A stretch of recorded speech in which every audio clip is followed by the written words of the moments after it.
Dan bersama-sama kita akan belajar firman Tuhan. Ini bencana hati kami, pikiran kami, hidup kami. Kami menanggalkan segala pergumulan masalah beban hidup kami yang menghalangi kami bisa mendengar suara Tuhan. Terima kasih Tuhan. Terima kasih.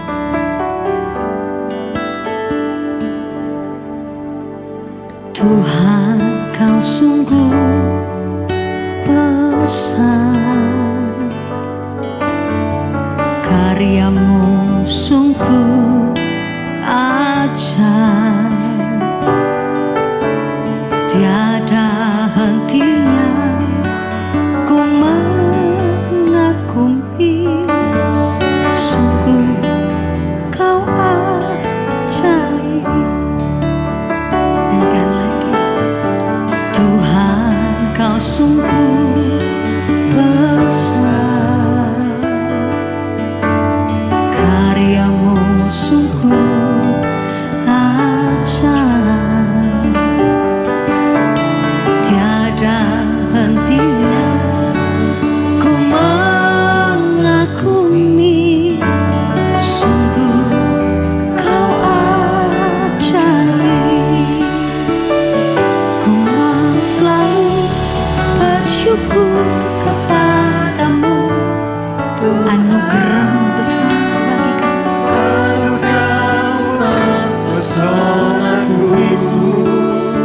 Setiap saat dalam hidup kami, selalu Kau angkat hatiku, Kau membuatku berharga di mata-Mu.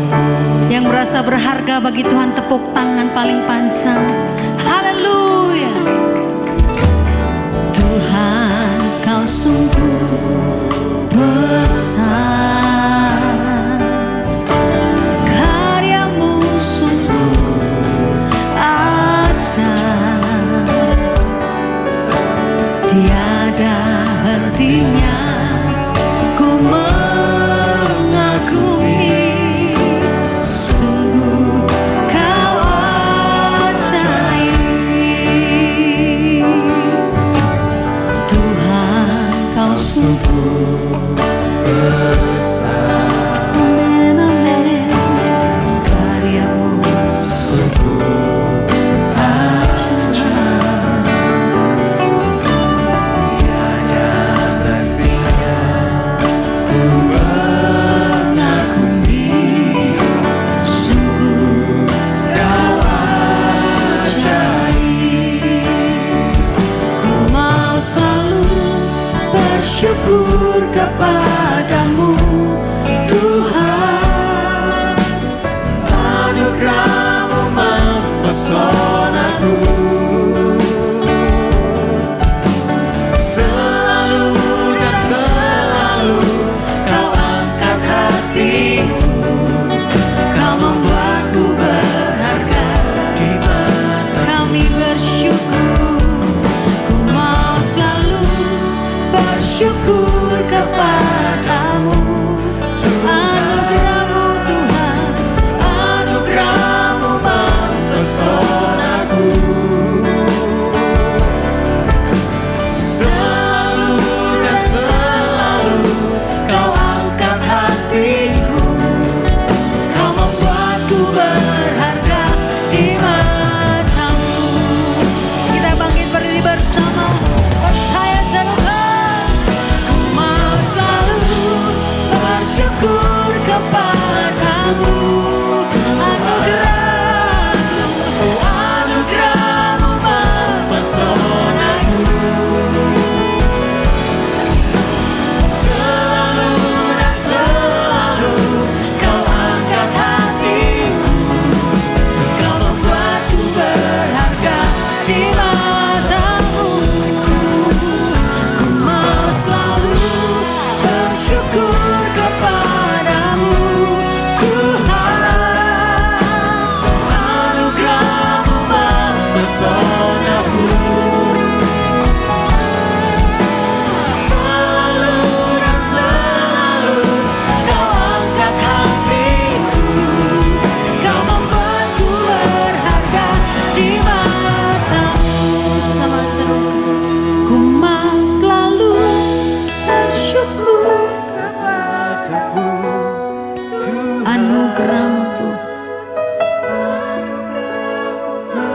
Pesona Kita ada hari ini karena anugerah Tuhan.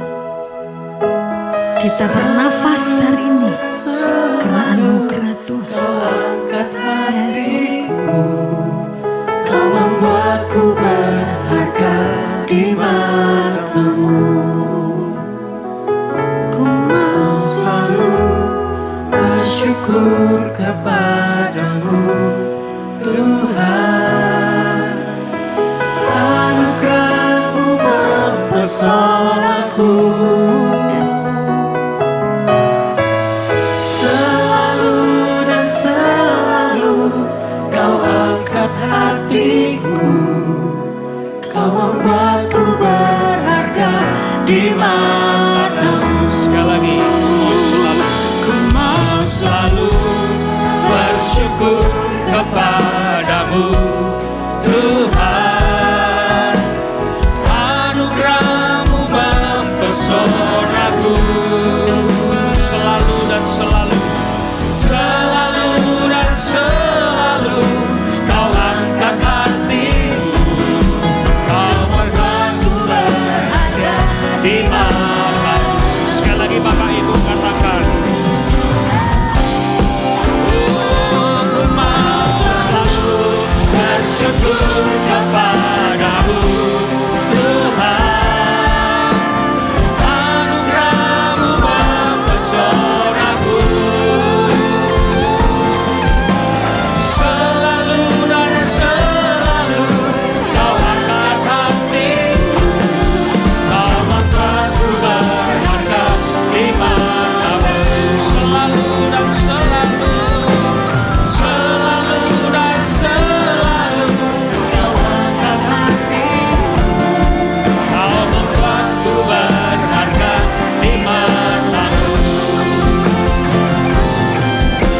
Selalu dan selalu Kau angkat hatiku, Kau membuatku berharga di matamu. Boleh berikan sorak-sorai kemuliaan bagi Tuhan. Sembah Dia. Haleluya. Terima kasih. Kami bersyukur.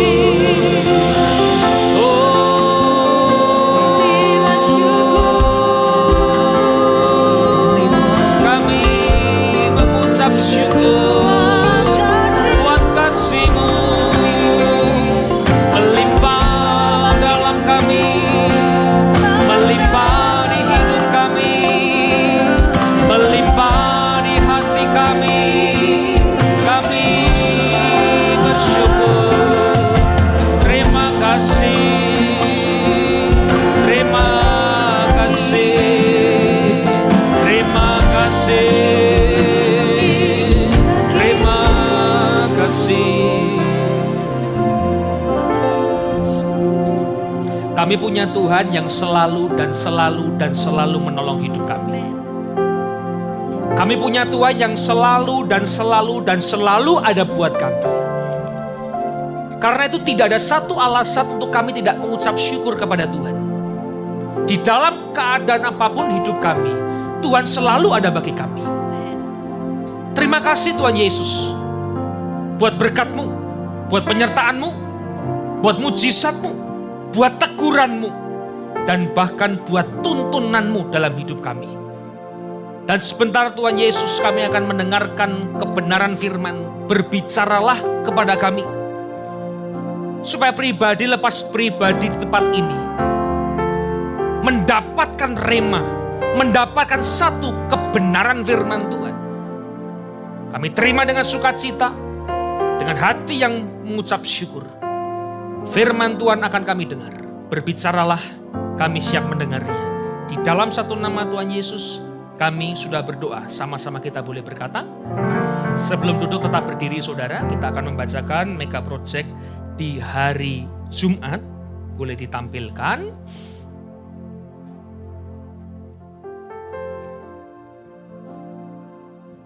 Bapak Ibu ngikutin saya setelah saya ucapkan ya.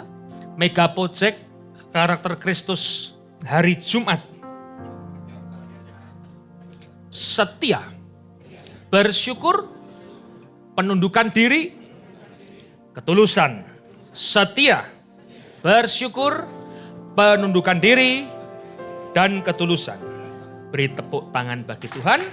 Silahkan duduk, puji Tuhan, shalom, Bapak Ibu dikasih oleh Tuhan. Apa kabarnya saudara? Luar biasa. Baik saudara, kita akan belajar satu kebenaran firman Tuhan yang saya beri judul yaitu adalah masa depan dengan pembaharuan hidup. Masa depan dengan pembaharuan hidup yang terambil di dalam 2 Petrus pasal yang pertama ayat yang ke-8 hingga yang ke-10 Bapak Ibu. Sebab apabila semuanya itu ada padamu dengan berlimpah-limpah, semua itu adalah iman. Iman yang ditambah dengan kebijaksanaan. Kebijaksanaan yang ditambah dengan pengetahuan. Pengetahuan yang ditambah dengan penguasaan diri, ditambah dengan ketekunan, ditambah dengan kesalehan, dan ditutup dengan kasih secara berlimpah-limpah itu ada pada saudara dan saya. Maka kita akan dibuatnya menjadi giat dan berhasil di dalam pengenalanmu akan Yesus Kristus Tuhan kita, saudaraku. Jadi untuk bisa mengenal Tuhan saudara itu bukan bicara sebuah materi. Atau ukurannya ada Tuhan adalah sebuah materi. Ada orang mengatakan bahwa ketika materi kita itu banyak, materi kita itu mungkin berlimpah saudara. Kita bisa bilang ini ada Tuhan. Pengenalan akan Tuhan tidak pernah berbicara satu hal yang namanya materi atau duniawi.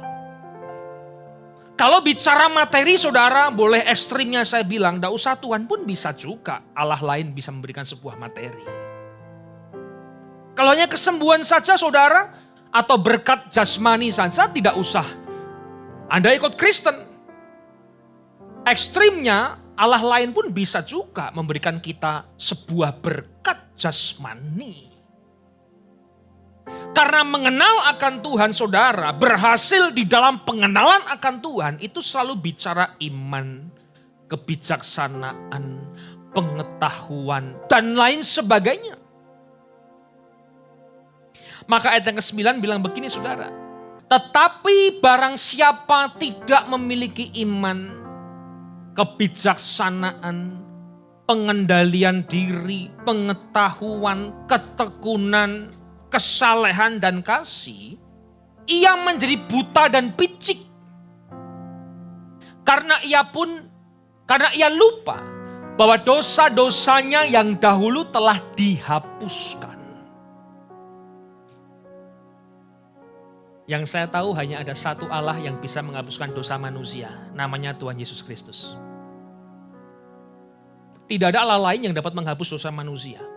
Hanya ada satu Allah yang dapat menghapus dosa manusia, yaitu adalah Tuhan Yesus Kristus. Karena itu saudara, sebuah anugerah ketika saudara dan saya bisa dihapuskan dosanya, mendapatkan anugerah yang besar dari Tuhan. Tapi dengan catatan, saudara tidak boleh meninggalkan hal-hal yang tadi iman itu, kebijaksanaan itu dengan berlimpah-limpah. Ayat yang 10. Karena itu saudara-saudaraku, berusahalah sungguh-sungguh supaya panggilan dan pilihanmu makin teguh. Sebab jikalau kamu melakukannya, kamu tidak akan pernah tersandung.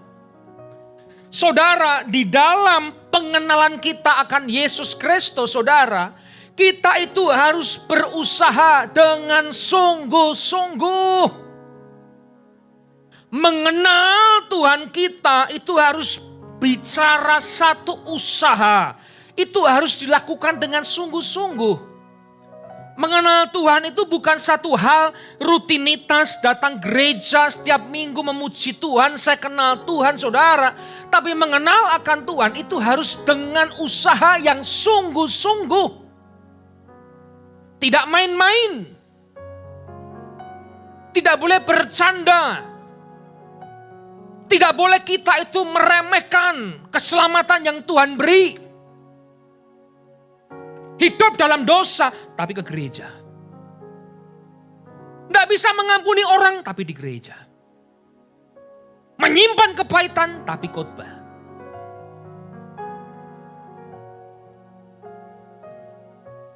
Artinya saudara mengenal akan Tuhan tidak dengan usaha yang sungguh-sungguh. Mengenal akan Tuhan itu perlu satu usaha yang sungguh-sungguh. Berkorban. Menguasai diri saudara. Sabar. Semalam tiba dari stasiun jam 21.15. Dari Solo saudara, saya dijemput sama Pak Henry. Terus menjemput anaknya di daerah Tunjungan. Kita pulang apartemen sama-sama. Mau cari makan juga Mejen Sungkono macet. Akhirnya saya bilang, Ibu Henry, ada lo apa di apartemen di kulkas?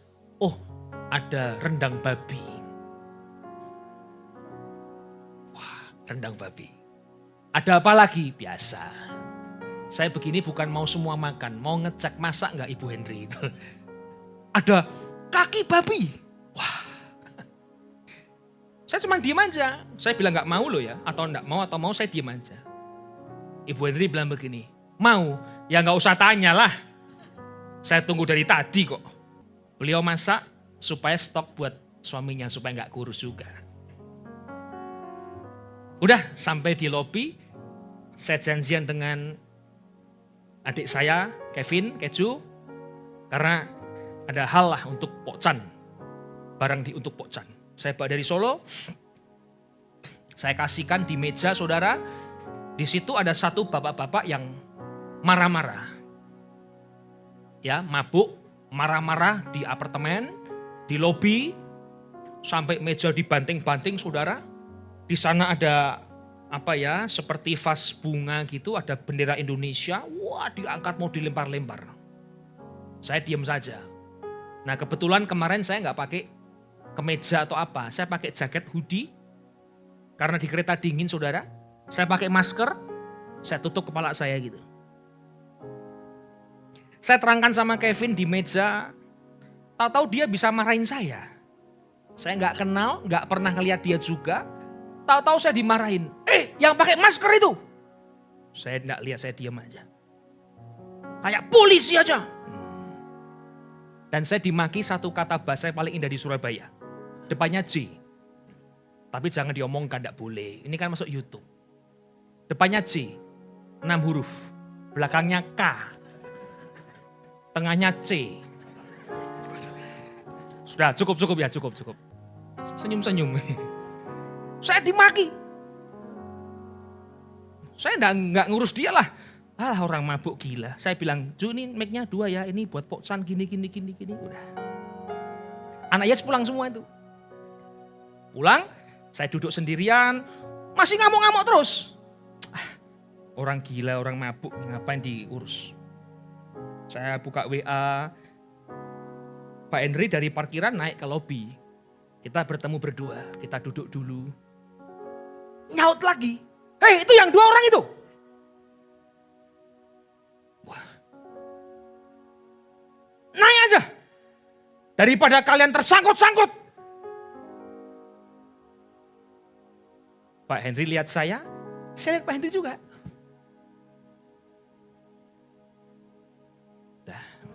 Udahlah, ngalah aja lah. Pakai masker, diikut lagi. Apa salah saya gitu? Kenal aja enggak? Dimaki lagi saudara. Satu kata-kata itu J lagi. Saya bilang Pak Henry.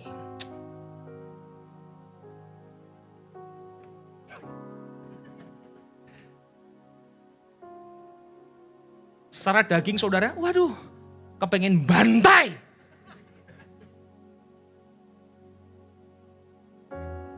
Pak Henry bilang, B sabar. Besok khotbah. Saya bilang, kamu yang khotbah, saya nggak usah khotbah. Ini sambil bercanda, saudara.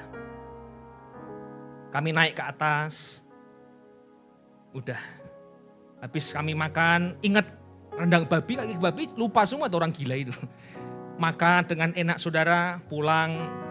Saya mau turun ke pindah gedung kan, karena high floor sama low floor. Saya pindah, masih marah-marah. Udah tak pikir, udahlah, saya pulang. Tapi juga ada dongkolnya saudara. Sampai di kamar mandi, saya telepon istri, saya video call. Jam 12 malam. Mah, ada orang gila. Marah-marahin saya. Kenal enggak, nyinggung enggak, nyindir enggak, lihat pun tidak. Orang gila mabuk. Kan di kamar anak saya tidur, dia keluar dari kamarnya dia bilang begini, kalau kamu balas kamu lebih gila dari dia. Kamu lebih mabuk dari dia. Nah makanya istri itu perlu sesekali marahin suaminya. Ya mah tenang, aku enggak gila, waras. Udah saudara. Di situ saya bilang, aduh. Pak Henry bilang, B, grupnya apartemen itu terkenal dengan grup pendeta, gengnya pendeta. Orang tahu pendeta semua. Orang gila digagas, saudara. Saya gak bisa tidur gara-gara mau jadi gila juga, saudara. Waduh, sampai jam 1:30, jam 2. Biasa saya tuh punya teman tidur malam, anak-anak yes yang bisa saya telepon. Tak cari, gak balas WA, tidur semua. Ya sudah. Saudara, kadang-kadang mega project itu akan teruji ketika diuji. Kalau nggak teruji, itu nggak pernah juga tidak ngerti. Wah, sudah. Pengendalian diri. Jadi di Surabaya ini berulang kali saya banyak godaan, saudara. Yang dulu kunci apartemen. Habis KKR. Minggu depannya saya nunggu lagi. Kena lagi hal yang sama. Nunggu 2 jam lagi di lobi. Sabar. Makanya saya berani khotbah karena saya sabar, saudara. Apalagi Pak Henry lebih sabar dari saya. Kelihatannya. Next. Kalau kita tidak memiliki pengenalan akan Kristus dengan sungguh-sungguh, saudara, maka kita dikatakan menjadi buta. Gak bisa melihat. Pandangannya sempit. Dan picik. Picik itu otak kecil. Sempit pemikirannya. Gak pikir panjang, pikir pendek. Jadi picik. Makanya di gereja belum tentu kita itu bisa melihat. Di gereja belum tentu kita bisa punya pemikiran yang panjang. Selama kita di gereja, tapi tidak mau kita melihat tadi itu, saudara. Memiliki dengan berlimpah-limpah sabar, penguasaan diri, pengetahuan, ketekunan. Jadi picik. Jadi buta mata kita. Sekalipun kita di gereja. Makanya di dalam mengenal akan Tuhan, saudara, kita itu harus ada usaha yang sungguh-sungguh. Setiap hari diproses, setiap hari harus teruji, setiap hari harus menjadi pelaku firman. Ada amin di sini. Nggak mudah, tapi harus berusaha dengan sungguh-sungguh. Sampai kapanpun, sampai nafas kita dipanggil Tuhan pun harus berusaha. Karena itu saudara, bagaimana cara kita bisa mengenal akan Tuhan dengan sungguh-sungguh? Yang pertama adalah kita melepaskan pakaian lama kita. Next. Melepaskan pakaian lama kita yang terambil di dalam 2 Korintus pasal yang ke-5, ayat yang ke-4 sampai yang ke-7.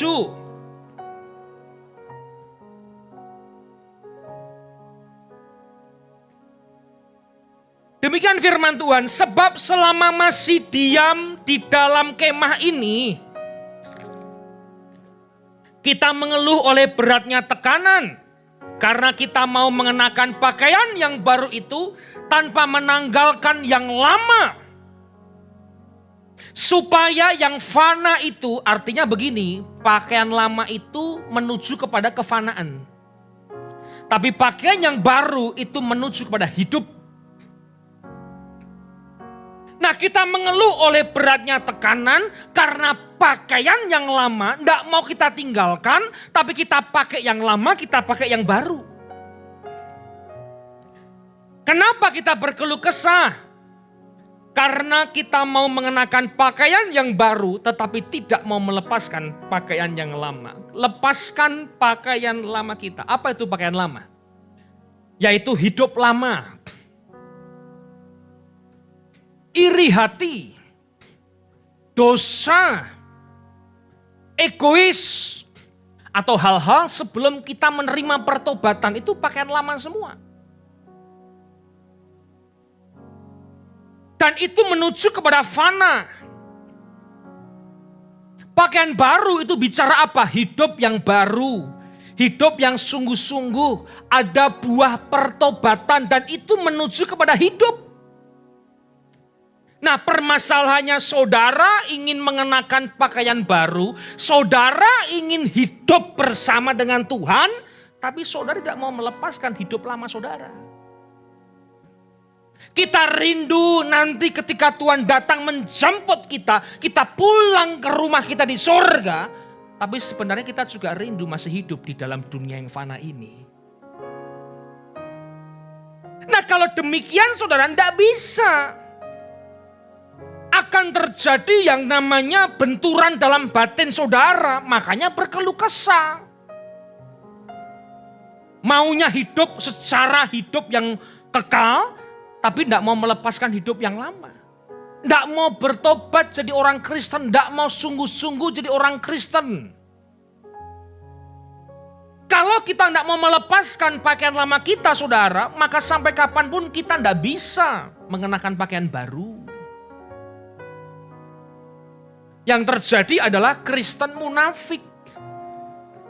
Senin Kemis lah. Karena Jumat WN, Sabtu ibadah Yes. Senin Kemis gak baik, Jumat Minggu baik. Senin Kemis berbuat dosa, Jumat Minggu bisa pura-pura suci, pura-pura saya katakan. Pakaian lama mau dipakai terus, dosanya nikmat dipakai terus, tapi di gereja kedoknya pelayanan. Padahal kita setuju bahwa kalau kita mengenal Tuhan itu perlu usaha yang sungguh-sungguh. Tidak bisa biasa saudara. Harus ada usaha yang sungguh-sungguh. Melakukan mega project termasuk harus ada usaha yang sungguh-sungguh. Nggak bisa. Pendeta pun juga tidak kebal saudara. Orang baru dikasih kata J aja hati bisa panas. Apalagi yang bukan ya apa, bagaimana itu? Cobalah perhatikan hidup kita. Sudahkah kita mengenal Tuhan dengan sungguh-sungguh? Ayat yang kelima. Tetapi Allah lah yang justru mempersiapkan kita untuk hal itu. Hal apa? Hal di dalam tekanan hidup. Hal di dalam membantu pakaian yang lama. Hal di dalam membantu mengenakan pakaian yang baru. Untuk melepaskan dosa, itu kadang-kadang manusia tidak bisa. Dia butuh pertolongan dari kuasa Tuhan. Berapa banyak seorang istri terus bilang firman sama suami, tapi gak berubah suaminya. Berapa banyak seorang suami bilang sama istrinya, nyatanya gak berubah istrinya. Karena di dalam pertobatan itu membutuhkan kuasa Tuhan. Gak bisa kita hanya bertobat, ya namanya daging saudara. Harus ada kuasa Tuhan di situ. Membantu untuk hal itu, mempersiapkan hal itu. Artinya begini, Tuhan juga tahu bahwa hari ini saudara, Tuhan ngerti kita akan menghadapi beratnya tekanan hidup. Selama kita berjuang menanggalkan yang lama, kita berjuang memakai yang baru, Tuhan ngerti. Di situ akan terjadi banyak sekali tekanan hidup. Lah kok saya tahu Pak, muka Bapak Ibu kelihatan semua banyak tekanan. Aduh Pak, nanti gimana ya? Aku nanti punya mantu model kayak apa? Nanti punya mertua modelnya kayak apa? Teman-teman di sini ada yang mau nikah 2 pasangan di akhir tahun ini. Takut nanti gimana ya? Nanti gimana ya? Nanti gimana ya? Orang itu pasti ada yang namanya tekanan hidup. Kita akan belajar nanti saudara. Kita teruskan dulu. Dan yang mengaruniakan roh kepada kita sebagai jaminan segala sesuatu yang telah disediakan bagi kita. Wah, dahsyat Pak. Saudara, kalau kita melihat kata mempersiapkan, itu yaitu adalah katergasomai.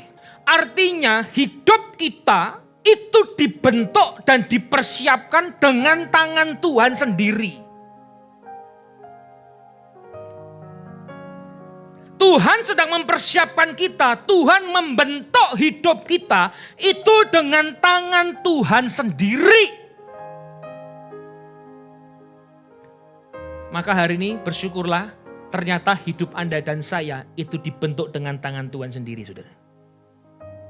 Bukan dengan tangan orang lain, bukan dengan para wakilnya Tuhan atau malaikat, tapi hidup Anda itu dibentuk dengan tangan Tuhan sendiri, Bapak Ibu. Kita ini dibentuk dengan tangan Tuhan sendiri. Jangan menyerah sampai di sini. Jangan mau undur. Jangan kita udah give up. Kalau Tuhan membentuk, percaya, Dia pasti akan menyelesaikannya. Yang saya tahu, Tuhan saya tidak pernah gagal atas hidup saya. Maka Tuhan mempersiapkan kita untuk menghadapi tekanan hidup. Dia tahu, Dia membentuk hidup Anda dan saya supaya bentukannya, ciptaannya itu bisa menghadapi tekanan hidup. Nah saudara ditekan dikit aja udah ngeluh, ditekan dikit udah gak bisa yakin, ditekan dikit gak percaya. Padahal hidupmu itu dibentuk dengan tangan Tuhan.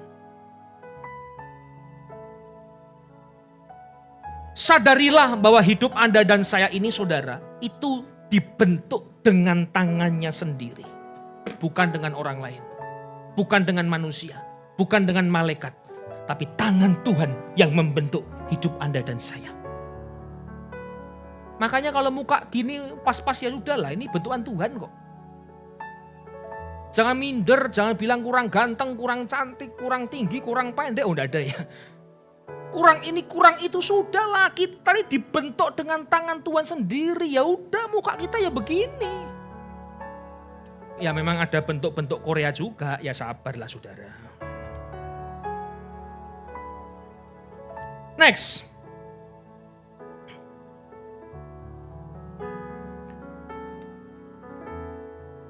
Tangannya sungguh ajaib ketika membentuk kita. Dan saya yakin dan saya mengalami sampai hari ini, Dia tidak pernah gagal atas hidup saya. Dan saya harap Bapak Ibu juga merasakan bahwa hari ini, sampai hari ini tangan Tuhan tidak pernah gagal. Ada amin saudara? Kok diam semua? Satu lagu, tolong WL. Dia tak pernah gagal karena Dia Allah.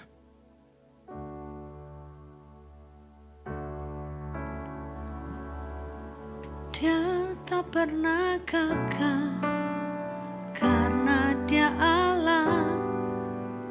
Dia tak pernah lalai. Dia jamin firman-Nya. Apa saudara? Sebab Dia Allah, Raja segala raja, kekuatanku, perisaiku, dan gunung batuku.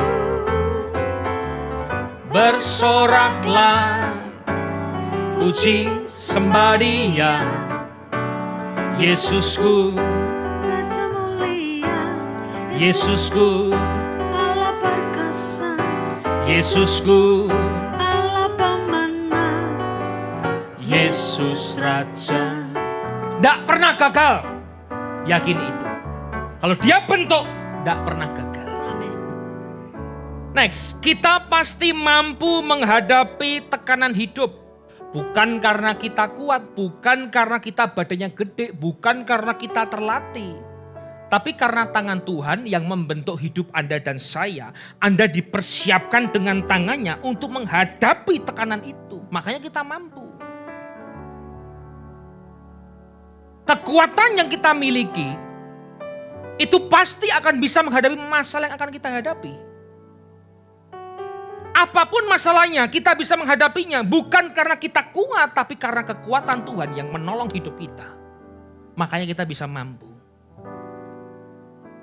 Jadi kita ini pasti mampu, saudara, menghadapi tekanan-tekanan hidup. Kita bukan sekedar pemenang, tetapi lebih daripada pemenang. Dan semalam saya dengan Pak Henry itu naik panggung dapat piala juara 1. Kelihatannya kalah, orang bisa maki-maki. Tapi ketika kita bisa mengendalikan hati kita, pengendalian diri, walaupun kalah, tapi sebenarnya kita sudah lebih daripada pemenang. Orang yang mungkin menang belum tentu bisa kalah. Tapi orang mungkin yang kalah, dia bisa menerima kekalahan itu lebih daripada pemenang. Kalau orang menang terus tidak pernah kalah, ketika dia kalah dia akan kecewa, dia akan sakit, dia akan luka hatinya.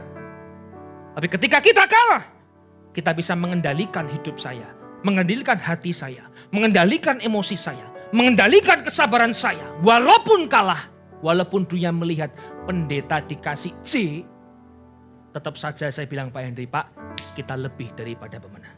Makanya makan babi malam ini nikmat banget. Rendang babinya, wah cobalah Ibu Eli masak, mantep. Tapi sayang cuma satu potong segini aja. Ya itu sudah habis stoknya lah.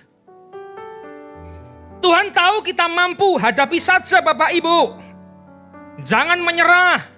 Kita dibentuk dengan tangannya. Jangan pernah takut, jangan pernah ragu. Hadapi saja karena kita itu dibentuk dengan tangan Tuhan. Yakin saja. Tetap bisa kok. Tuhan tidak sekedar mempersiapkan kita. Bukan sekedar membentuk dengan tangannya.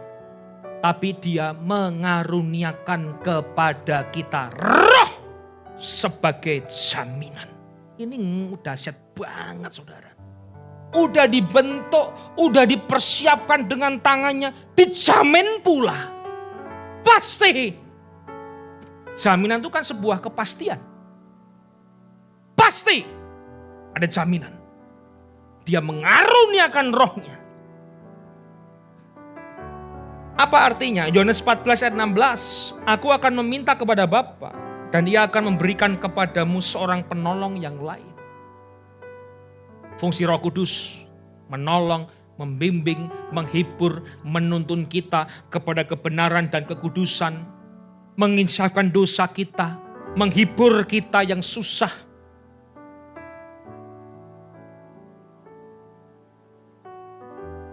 Supaya menyertai kamu. Jaminan yang pasti. Disertai Roh Kudus Bapak Ibu. Bukan hanya 18 tahun, bukan 20 tahun, tapi dikatakan selama-lamanya. Udah dibentuk dengan tangan Tuhan sendiri. Udah dipersiapkan Tuhan sendiri. Dikasih Roh Kudus sebagai jaminan. Siapa hidup kita hari ini? Kok kita mau undur diri? Kita mau berhenti, kita mau menyerah, kita udah merasa gak kuat lagi. Terus, yaitu roh kebenaran. Dunia tidak dapat menerima dia. Tidak bisa, makanya bersyukur kalau hari ini Bapak Ibu bisa menerima Roh Kudus. Sebab dunia tidak melihat dia. Dan tidak mengenal dia. Tetapi kamu mengenal dia. Sebab ia menyertai kamu dan akan diam di dalam kamu. Kita belum pernah melihat Roh Kudus atau melihat Yesus, maaf. Tapi kita bisa kenal Yesus. Dari mana kita bisa kenal? Karena dia menyertai kita dan diam dalam hati Anda dan saya. Makanya bilang begini, hidup! Dan kalau mati, itu adalah keuntungan. Saya pikir-pikir, mati keuntungan. Tiap minggu khotbah, belum pernah ketemu Yesus saya. Melihat Yesus nggak bisa. Ketemu juga tidak. Mati sebuah keuntungan. Di dalam Tuhan kalau kita mati, ketemu Yesus. Sebuah keuntungan. Bisa bertemu dengan Tuhan. Nah kita di dunia, tiap minggu mau WL pagi, siang, sore, malam. Wah teman-teman sekarang 4 kali ibadah, selamat menikmati. Pemusik menikmati, selamat. Tadi saya bicara, teman-teman musik 4 kali ibadah. Alah jamnya lo sama, lu pulang juga jam 6 kok. Cuman istirahatnya diperpendek aja, tetap melayani. Saya kasih tahu pemusik ya, tahun depan mungkin 5 kali ibadah. Benar kita udah punya planning tahun depan mungkin 5 kali ibadah. Buka ibadah malam, ini kan planning saudara. Kalau Bapak Ibu doanya kenceng mengaminkan, kita buka segera bulan depan. Saya bilang suatu anugerah bisa datang di rumah Tuhan, melayani Tuhan. Suatu anugerah. Kita mengenal Tuhan ini saudara, bukan karena melihat, tapi karena kita merasakan penyertaannya sampai hari ini tetap masih ada buat diri saya dan saudara. Kita kenal roh itu karena dia menyertai kita dan diam di dalam hati manusia. Roh Kudus dikaruniakan kepada kita sebagai jaminan bagi yang percaya. Makanya mengucap syukur Bapak Ibu. Kita orang Kristen. Bukannya orang Kristen, kita murid-murid Yesus.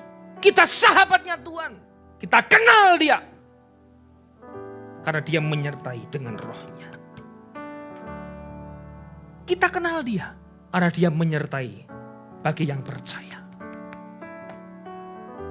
Karena itu saudara, sekarang pertanyaannya, mungkinkah kita bisa mengeluh hari ini?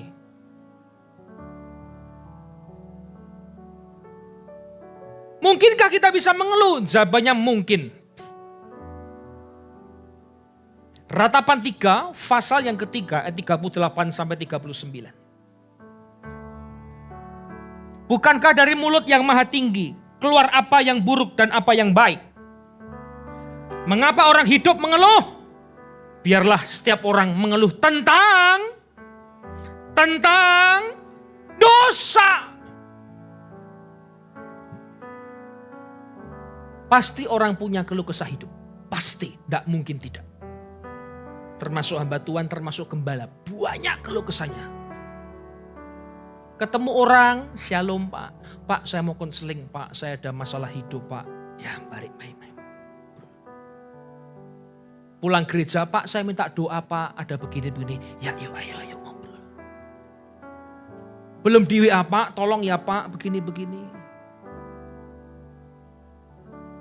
Ada satu jemaat Tuhan, teman dari gembala kita.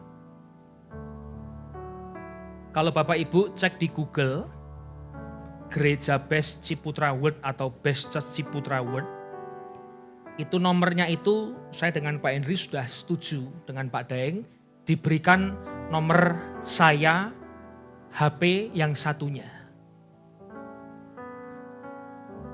Saudara mau telepon 2000 kali pun tidak mungkin saya angkat. Karena HP itu dari beli sampai sekarang tidak pernah berbunyi nadanya. Saya silent terus, tidak pernah saya hidupkan.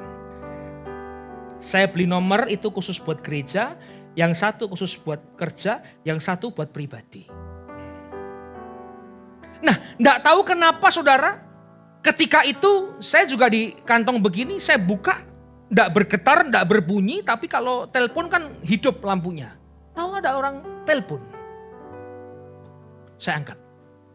Tidak tahu juga pengen ngangkat, biasanya nggak pernah saya angkat.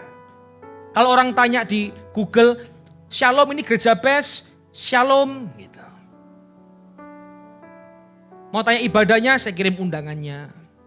Shalom Pak, Shalom. Gitu. Ada yang nawarin kesehatan, medical check up, mau ketemu. Ada yang nawarin asuransi, ada yang nawarin banyak Pak. Jasa servis AC, jasa soundman. Shalom Pak, saya soundman gereja, kalau butuh hubungin saya. Saya kasih nomor teleponnya Pak Ferdi. Hubungin sendiri ya Bapak Ibu, gitu aja. Pak, saya mau ini, bisa ini. Oh ya, kan nama gereja kan udah terpublish di Google. Saya angkat pada waktu itu. Shalom. Ya, shalom. Ini gerejanya Fengki yang Yongchow itu ya. Yongchow itu nama koinya Pak Fengki, Bapak Ibu. Bukan makanan di restoran. Ini Yongchow itu ya? Oh benar, dari mana Ibu? Saya adalah janda yang diurapi Tuhan. Loh. Saya tanya Ibu namanya siapa? Ya saya seorang janda yang diurapi Tuhan. Wah haleluya. Ada apa Ibu? Gitu. Loh sekarang Yongchow di mana tinggalnya? Maaf Ibu maksudnya apa? Saya gak mau jawab. Saya mau ketemu. Silahkan datang hari Jumat jam 6:30 malam. Dan hari Minggu 10, setengah 12, jam 2, jam 4:30. Dulu. Pak Fengki itu dulu pengapit nikah dari saya. Suaminya itu ternyata teman Pak Fengki. Jadi ketika menikah Pak Fengki itu pengapitnya. Oh ya Bu, saya mungkin dulu belum tahu. Memang belum lahir Pak. Ya terus Bu bagaimana Bu, bisa saya bantu apa? Tolong pertemukan saya dengan Pak Fengki. Baik silakan Ibu. Minta nomor HP-nya boleh enggak? Maaf Bu, kami hanya admin. Saya enggak berani. Tolong dong HP-nya. Maaf Bu, kami hanya admin. Saya enggak berani.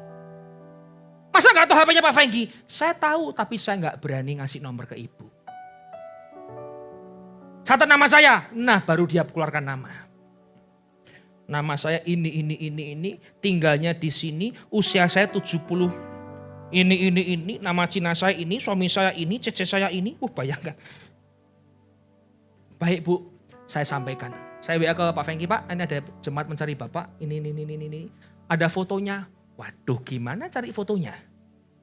Saya WA, Ibu maaf Ibu, jika Ibu berkenan dalam kurung, kalau tidak berkenan juga tidak apa-apa. Bisakah mengirim foto Ibu untuk kami laporkan ke gembala kami? Maaf sebelumnya, terima kasih, God bless you. Enggak dikirim. Bilang saja nama saya ini. Oh keluar nama aslinya. Pak namanya ini. Oh saya ingat. Itu dulu betul. Gini. Ini nomornya Pak. Silahkan dihubungin. Satu hari telepon 20 kali. WA-nya panjang berkeluh kesah. Pak tolong saya janda anak saya begini. Aduh terus saya mau jawab gimana Pak. Ini kan call center gereja. Aduh gak jawab salah. Dijawab gak dibales. Dijawab juga gak ini. Oke, Tuhan pasti tolong. Jawaban diplomatis pendeta. Berdoa saja Ibu, Tuhan pasti tolong. Haleluya. Amin. Hari Minggu enggak tahu karena saya matikan ini. Kalau saya buka mungkin masuk mungkin. Atau jangan-jangan di sini, maaf ya Bapak. Nah saudara, di dalam mengeluh itu tidak bicara masalah hidup. Siapa orang tidak punya keluh kesah dalam hidup? Orang punya keluh kesah semua. Tapi kita diajarkan bahwa pada siang hari ini, kalau kita mengeluh kesah, biarkan kita mengeluh dosa kita. Bukan masalah kita. Kenapa?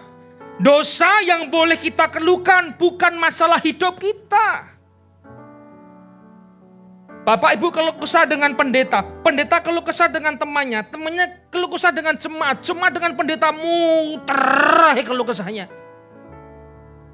Bukan masalahnya kita keluh kesahkan, tapi dosa kita. Dan orang yang selalu mengeluh akan hidupnya, dia adalah orang yang tidak yakin Tuhan membentuk dengan tangannya untuk Anda dan saya. Kalau kita keluh kesah terus akan hidup kita, masalah kita, Bapak Ibu tidak yakin Tuhan bentuk dengan tangannya. Artinya saudara tidak percaya dia membentuk dengan tangannya. Kita ragu, kita khawatir, kita takut. Berarti saudara tidak percaya dia membentuk dengan tangannya. Kalau kita yakin ciptaan Tuhan itu paling sempurna saudara. Dia membentuk kita dengan kesempurnaannya. Maka apa yang kita takutkan hari ini? Kita pasti akan bisa menghadapi hidup ini. Ada jaminan Roh Kudus diberikan. Makanya jangan keluh kesah terus Bapak Ibu. Lebih baik ceritakan kebaikan Tuhan. Ada amin di sini? Ceritakan kemuliaan Tuhan. Ceritakan kebesaran Tuhan. Ceritakan nama baik Tuhan. Bukan keluh kesah terus kayak gak yakin punya Tuhan aja sih hidupnya. Kesaksian. Kapan ya? 2 bulan lalu lah. Pengerja saya, ya saya boleh bilang adik rohani lah. Setia, udah melayani 10 tahun. Gereja Best buka pertama kali dia masih lahir tahun 98 tuh. Berarti 26 tuh. Berarti 16 tahun. Usia 16 tahun dia bantu gereja pelayanan. Zaman dulu gereja Best Solo masih bongkar pasang saudara. Umur 16 tahun gulung kabel, pasang speaker, bantu pelayanan saya. Bapak ibunya juga bantu pelayanan saya. Setialah, luar biasa. Dia termasuk yang tertanam di gereja kita. Sakit. Saya tanya, sakit apa? Sesak nafas. Ke rumah sakit, kontrol. Itu hari Kamis saya masih ingat. Karena dia tugas WL. Saya udah perhatikan kalau WL itu nafasnya ngos-ngosan. Biasa kan orang laki, dia tuh suara yang tinggi. Suara apa namanya? Kalau cowok tinggi itu? Tenor. Kayak kita kan juga tenor saya ini. Tinggi. Wah dia melengking-melengking saudara. Tapi kala itu ketika dia WL, nafasnya habis. Amin. Diam. Nyanyi lagi. Dulu amin. Nafasnya habis. Malam dia laporan, Pak saya masuk ke rumah sakit. Oh iya, cek, kontrol. Terus tuh Bapak Ibu. Dicek ternyata saturasinya di bawah 90%. 88, 87, diberi oksigen, naik 94. Jumat drop, 80 pakai oksigen, diganti yang masker. Naik lagi, Sabtu drop lagi. Akhirnya dokter bilang harus masuk ICU.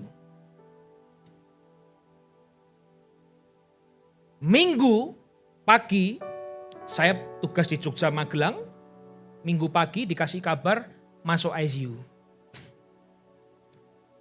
Waduh udah deg-degan saudara. Kakaknya sama yang nunggu itu saya bilang begini.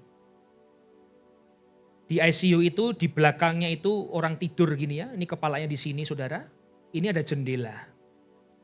Yang nunggu tuh di belakang kepalanya orang tidur di ICU. Jadi bisa melihat di dalam. Karena ada gordennya, ada jendelanya, lebar, dibuka, dilihat. Saya bilang, tolong tiap jam kirim saya foto. Yang alatnya EKG, alatnya saturasi, kan yang di layar itu, kirim saya tiap jam. Ya gini-gini kan, ya bisa bacalah, gak bodoh-bodoh amat saudara. Lihat detak jantungnya berapa, lihat oksigennya berapa, lihat tensinya berapa. Berapa kecepatan jantungnya, ada semua. Setiap jam tolong kirim saya. Udah. Wah, siang heboh. Pak, drop tambah parah. 70% Pak, udah di ICU Pak. Wah, nangis-nangis semua saudaranya. Dari hari Jumat sampai Sabtu 2 malam, saya selalu doakan dia, saya jenguk dia. Selalu saya bisa masuk.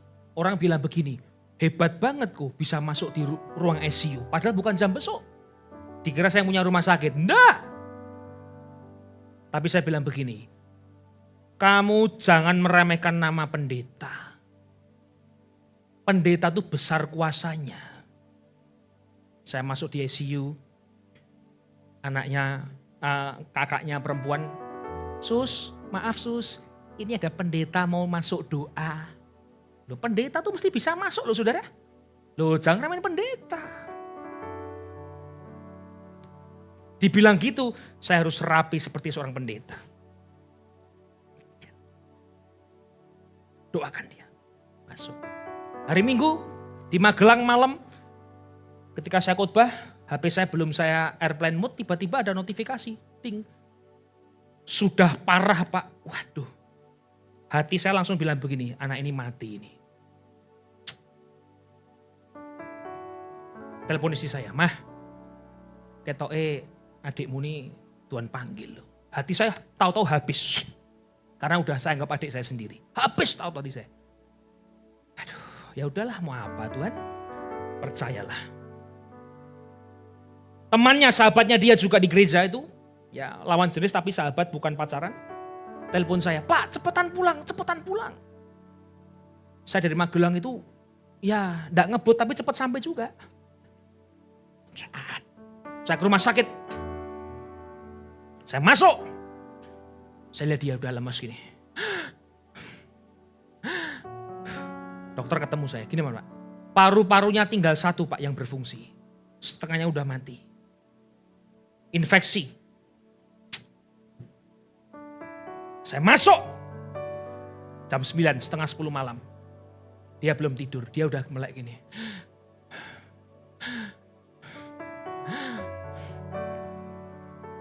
Saya doa dulu. Kamu dengar saya? Satu. Kalau kamu tidak semakin baik nafasnya, di ventilator, itu alatnya sebelah itu. Kalau kamu masih di bawah 60%, siap-siap di ventilator. Dimasukin alat, dan itu sakit. Kedua, kalau kamu masih nggak baik, di bawah 50%, mungkin kamu bisa koma. Yang ketiga, kamu dengar baik-baik. Dia hati saya begini. Saya marahin dia. Kamu dengar baik-baik. Keluargamu itu bergantung sama kamu. Kamu tulang punggung keluarga. Kalau kamu mati, keluargamu mati semua. Saya tinggal pulang langsung. Takut dia marah sama saya. Ya betul nggak? Dia tulang punggung keluarga. Saya bilang kalau kamu mati, mati keluargamu semua. Adiknya, kakaknya 2, semua enggak bekerja, masih kuliah. Bapaknya pun karena maaf, kekurangan anggota badan saudara. Tulang punggung keluarga. Kalau kamu mati, mati keluargamu, saya tinggal pulang. Hari Minggu toh, Senin, WA. Saya mau hidup, enggak mau mati. Saya datang ke rumah sakit. Gimana? Hidup. Hidup. Ya udah, bagus hidup. Selasa, udah enak Pak badan saya Pak. Udah sehat. Rabu, wah, pulih nafasnya. Pulih nafasnya. Kamis pindah ruangan biasa. Sabtu keluar dari rumah sakit. Saya hidup sehat saudara. Dan itu baru pertama kali saya jadi pendeta marahi orang sakit ketika di ICU. Makanya kalau ICU jangan panggil saya takut marah sama saudara. Saya bilang kalau kamu memang waktunya mati, mati. Dia bilang sama temennya, orang sakit iso diseneni. Orang udah tinggal 50%, bisa dimarah-marahi. Saya bilang begini, mungkin Tuhan gerakan amarah saya buat marahin kamu supaya kamu hidup. Hari ini orangnya udah kembali melayani Tuhan, udah kembali semangat, udah kembali seperti biasa. Saya bilang, saya belum siap kehilangan kamu. Kamu masih dibutuhkan Tuhan untuk gereja Besolo. Jangan mati dulu. Saudara, Ya itulah namanya hidup bisa, wah udah gak ngerti lah. Dokter bilang ini mujizat Pak. Paru tinggal 1 normal kembali, sekarang nafas kembali. Kalau enggak Tuhan enggak bisa saudara, ada amin. Terus ayat yang ke-6 kita kembali di perikop 2 Korintus pasal yang ke-5. Maka oleh karena itu hati kami senantiasa tabah. Meskipun kami sadar bahwa selama kami mendiami tubuh ini kami masih jauh dari Tuhan. Tabah itu artinya adalah keyakinan yang kuat. Tabah itu adalah memiliki kekuatan hati. Contohnya Yusuf. Kejadian 37-38. Mendapatkan 2 mimpi. Berkas-berkas gandumnya. Dan saudaranya menyembah berkas gandum Yusuf. Mimpi yang kedua. Ketika bulan bintang. Matahari 11 bintang itu datang menyembah Yusuf. Cek ke kebun. Dimasukkan di sumur sama saudaranya. Dijual, diperbudakan di Mesir. Akhirnya sampai diangkat menjadi orang yang dipercaya oleh Potifar. Tapi difitnah oleh istri Potifar. Masuk penjara lagi. Ketemu dengan juru minum, dengan juru makan saudara. Karena dapat mimpi, juru minum, juru makannya. Diartikan, ditafsirkan oleh Yusuf. Singkat cerita, juru minum raja itu dikembalikan jabatannya semula. Dan singkat cerita, ternyata Firaun memanggil Yusuf. Dan Yusuf bisa menafsirkan mimpi sang raja. Dan akhirnya apa? Yusuf diangkat menjadi orang kedua di Mesir. Hidupnya Yusuf itu beginilah. Di puncak, jatuh. Di puncak lagi, jatuh lagi. Kadang hidup kita juga sama. Bisa baik, kadang kurang baik. Bisa baik lagi, kadang kurang baik. Bisa baik lagi, kadang kurang baik. Bisa baik lagi, kadang kurang baik lagi. Makanya Paulus bilang begini, kamu harus punya hati yang tabah, tareo. Kuat. Menghadapi. Paulus bilang bukan dengan kekuatannya. Dia dipenjara, disiksa, ada sakit penyakit, matanya cacat saudaraku, dikejar-kejar mau dibunuh. Tapi tabah. Artinya hari ini apa? Kalau kita mau diberkati mau juga dong prosesnya Bapak Ibu. Masa orang mau diberkati saja tanpa mau prosesnya? Kalau mau diberkati mau juga dong prosesnya. Anggaplah saja hari ini kita sedang diproses. Setiap masalah itu adalah berkat buku gembala kita. Masalah itu proses. Kalau nggak kena masalah, nggak mungkin bisa teruji. Harus diuji. Terus, ayat yang ke-7 bilang begini saudaraku, sebab hidup kami ini adalah hidup karena percaya, bukan karena melihat. Percaya seutuhnya. Percaya bukan karena melihat. Kita harus yakin. Berserah bukan menyerah. Berserah bukan pasrah. Maka kita percaya Tuhan karena kita tahu di depan ada jawaban Tuhan. Di depan ada berkat Tuhan. Di depan ada mujizat Tuhan. Dan ada campur tangan Tuhan. Percaya walau tidak melihat adalah ciri-ciri orang yang meninggalkan pakaian lama dan menggunakan pakaian baru. Hari ini tetap percaya walaupun keadaan mungkin sedang bergonjang-gonjang saudara. Kenapa? Kita dipilihnya. Kita dibentuk dengan tangannya sendiri. Kita dipersiapkan dengan tangannya sendiri. Kita disempurnakan. Diberi jaminan. Roh menghibur, menolong.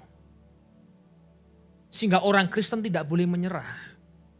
Orang Kristen tidak boleh berhenti untuk tetap melangkahkan kakinya.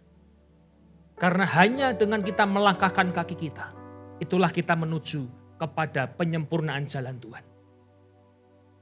Jangan berhenti Bapak Ibu, tetap percaya.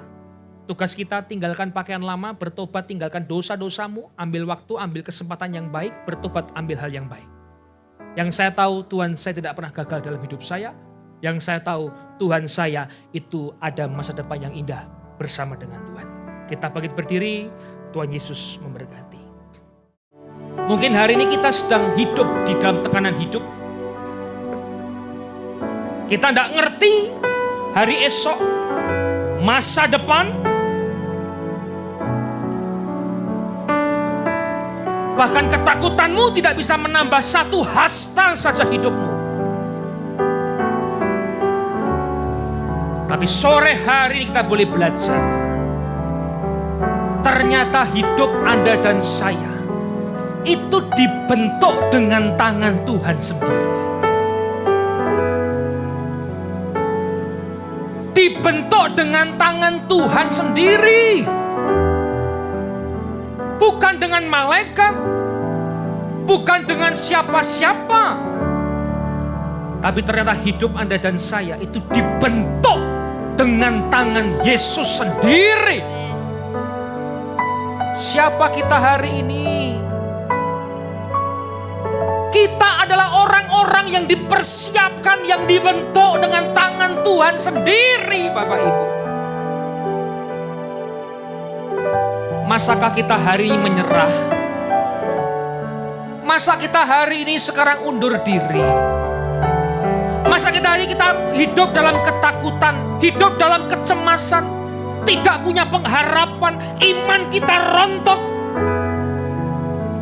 Dia membentuk kita dengan tangannya. Yang saya tahu Tuhan tidak pernah gagal. Yang saya tahu Tuhan tidak pernah gagal, Bapak Ibu. Kalau Dia bentuk, kalau Dia sempurnakan, kalau Dia siapkan, kita pasti mampu menghadapinya. Tidak sampai di situ, Dia mengaruniakan Roh-Nya sebagai jaminan orang percaya. Bersyukur kalau kita mengenal Roh Kudus hari ini. Dia bisa menghibur, menolong, membimbing, menuntun, menginsyafkan, mengasihi kita, menegur kita, mengingatkan kita. Itu jaminannya. Sudah dibentuk, sudah dijamin. Tapi kita masih ragu hari ini.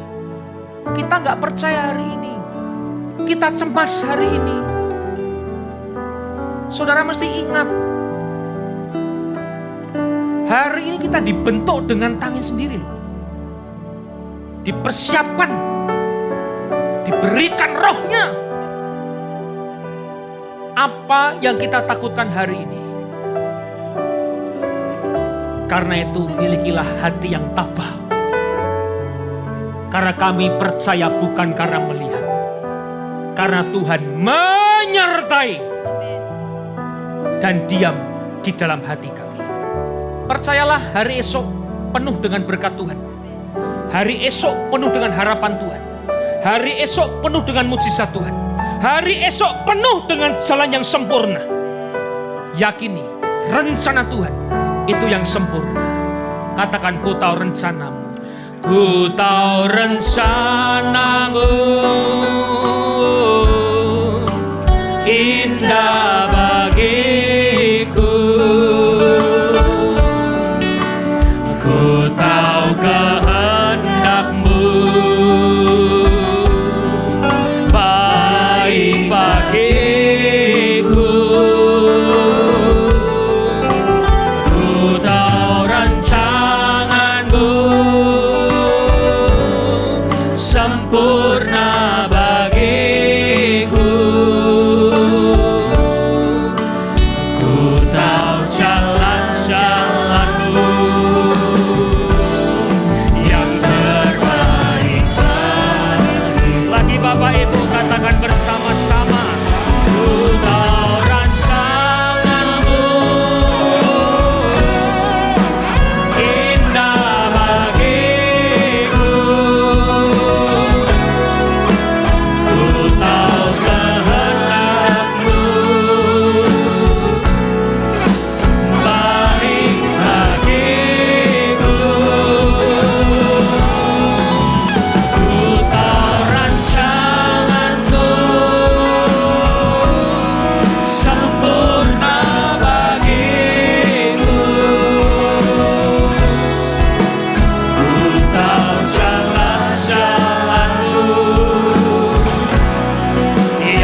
kemuliaan bagi nama Tuhan. Kami berdoa untuk gereja-gereja di muka bumi, dari hamba Tuhan sampai ke seluruh jemaatnya. Kiranya Tuhan memberkati mereka semua, supaya mereka menjadi berkat dan berdampak, sehingga gereja dipenuhi oleh jemaat yang mencari Tuhan dengan tulus dan takut. Buat semua hamba Tuhan, semua gereja, semua jemaat bersatu, keluarga-keluarga bersatu, rukun, tidak terpecah-pecah, supaya dunia boleh percaya Yesus adalah Tuhan bagi kemuliaan Allah Bapa. Demikian juga untuk gereja di mana kami Engkau percayakan untuk mengembalakannya, yaitu gereja Blessing in the Spirit. Doa kami juga untuk setiap persembahan dari umat-Mu. Kiranya Tuhan menerima, Tuhan membalasnya. Biar persembahan ini berkenan kepada hati Tuhan. Tuhan beri kemurahan-Mu, balas kebaikan, kerelaan hati jemaat, jaga, lindungi mereka, serta pelihara mereka, beserta keluarga, pekerjaan, dan kesehatannya. Mari dekapkan kedua tangan kita di dada kita. Firman Tuhan mengingatkan, jagalah hatimu dengan segala kewaspadaan, karena dari sanalah terpancar kehidupan. Jemaat yang dikasihi oleh Tuhan, mari engkau pulang menjadi berkat, engkau pulang menerima berkat, rahmat anugerah dari Allah Bapa di surga. Di dalam putra tunggalnya Yesus Kristus yang telah mati bagi dosa kita. Dia bangkit pada hari yang ketiga, sehingga kita menyembah Tuhan Allah yang hidup. Iman kita bukan kepada Tuhan Allah yang mati.